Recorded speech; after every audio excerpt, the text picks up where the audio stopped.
Hey guys, William Murphy here, and this is episode 3 of Rags to Riches. If you haven't seen this series before, I bought this bike nice and cheap, and with the aim of doing it up, selling it on for a profit. All I've done so far really is free the suspension up and change the wheels over. The wheels are changed, they are both flat as a pancake. So I've got some inner tubes I'm going to put in them today, and then hopefully that's going to hold the air in there. Okay, so the parts I've got haven't received. So I've got some inner tubes I had lying around anyway, so they're going to be some slime ones. They are self-healing, puncture proof. I've got them in my Kona, so I actually really like them. Got some grips, there's some lock-on grips. I've got a chain. I've got the gear and brake cable. And that's it really part-wise at the moment. I'm still waiting on the noodles to be delivered, but I believe they're coming from China, so they could take a while. So I guess without further ado, let's crack on.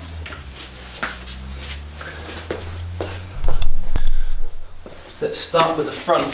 It has a rotor on there, so what I'm going to do is take the wheel off and take the rotor off as well, because I'm not going to be using that.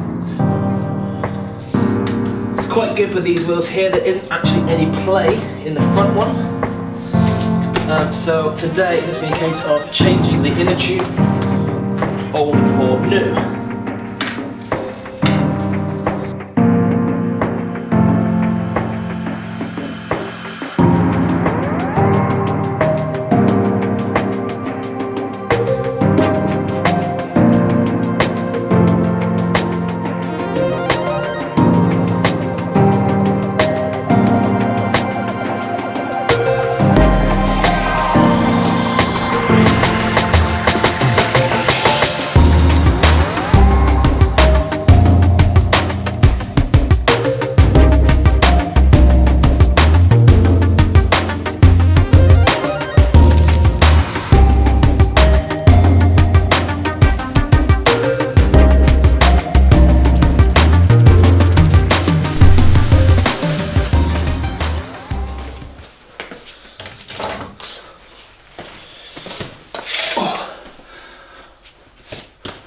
Okay, so with this bike, I'm in an on what to do. It has a bolt through the back wheel, and I was wondering whether to change it for a quick release. So opting against this option. Now what I've done instead is I have bought some slightly better inner tubes. Now the inner tubes are about £7 each, so rather than spending £10 on a new axle for the front and the rear, the front axle is absolutely fine. The rear one, I can't seem to find them separately anywhere on the internet. So I don't know if that's just the way I'm looking for it, or maybe the sites I'm looking for just don't offer that. They only really offer them as a pair. So I'm going to stick with the original nut and bolt section. Let's take this up while I'm talking. And hopefully that's going to be better having a slightly better inner tube fitted rather than a quick release. Because you only really want quick release if you're going to have to take the wheel on that. Ideally if you've got, maybe if you've got punches, but fitting these inner tubes should hopefully reduce the risk of those punches, because they're sort of a self-sealing wheel. But there is always the possibility that you have to remove them for other reasons. But I'm going to say I'm going to stick with this bolt-through axle, and hopefully that will sort me out nicely. Okay, so there is actually a bit of play in this axle anyway. It's not a huge amount, but enough to make you warrant to replace the bearings. Now I'm waiting on some tools to come before I can do this job. I need to get the cassette off, and once it's off I'm going to put it in a deep clean overnight. Try and get rid of all that grime, dirt, dust, you name it that's on there. I want to try and remove that, make it nice and spangling and new again. And also some cone spanners, and the cone spanners are extremely thin spanners that slot in, and you can just undo the outer nut, or the locking nut. A bit of a shame there's play in there really, because it would have been nice to not have to done this, but it's another box to say I've done. The front doesn't need doing, but the back one ideally does. I'm going to fit the inner tube for now, and then we're going to come back to this at a later date.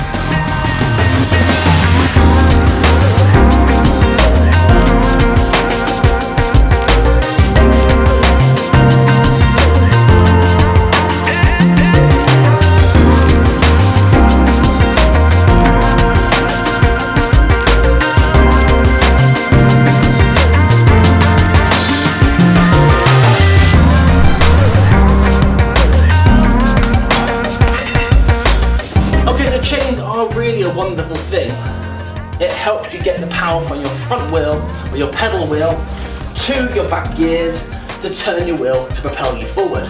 It's a really simple idea. Some cars or some motorbikes have belt driven, some cars and motorbikes have chain driven. It just depends on what the manufacturer wants to do. Most bikes, I think 99% of bikes are still using a chain setup for push bikes especially. So a tool to get this chain off. A nice simple tool comes on my multi-tool kit.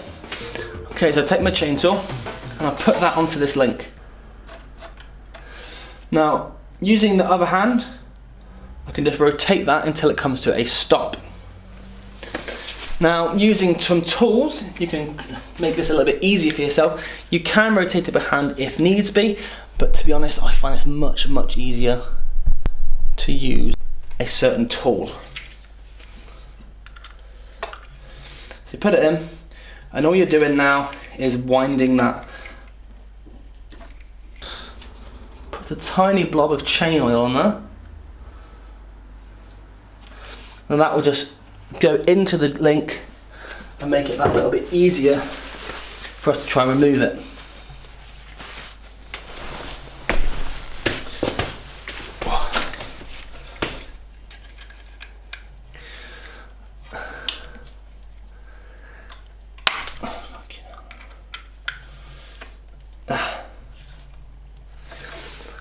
Okay, so can you see just down in this gap the eye starting to come out? Oh, it's really stiff.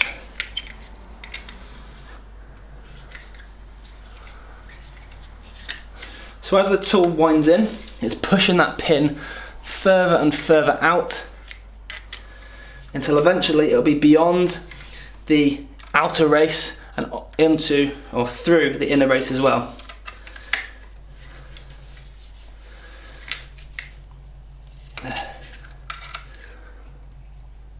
Nearly done.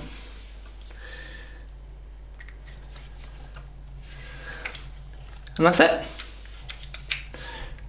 We can wind this back now by hand. And as we pull it out, the chain should nice and easily release. So that's a really primitive system there, having the pin coming through. Lots of new chains come with what's called a quick link. Now that is a tool that basically links like a monkey lock, and then as you pull it, it pulls closed and pulls tight. But this chain here, it's really tight in places, it's extremely rusty, and the best thing to do with that is to put it in the bin. So there we go. And then just fit the back wheel again, because I'm not going to be fitting the chain at this moment in time.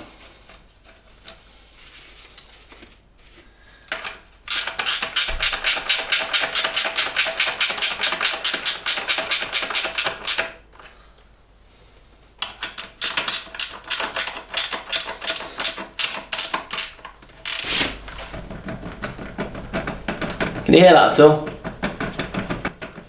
That is the play and the bearings that go through there. They need to be changed. End of this episode. This is episode 3. Next time, I think we're going to be looking at trying to get things sorted to get this bike back on the road. Thank you so much for watching. See you next time.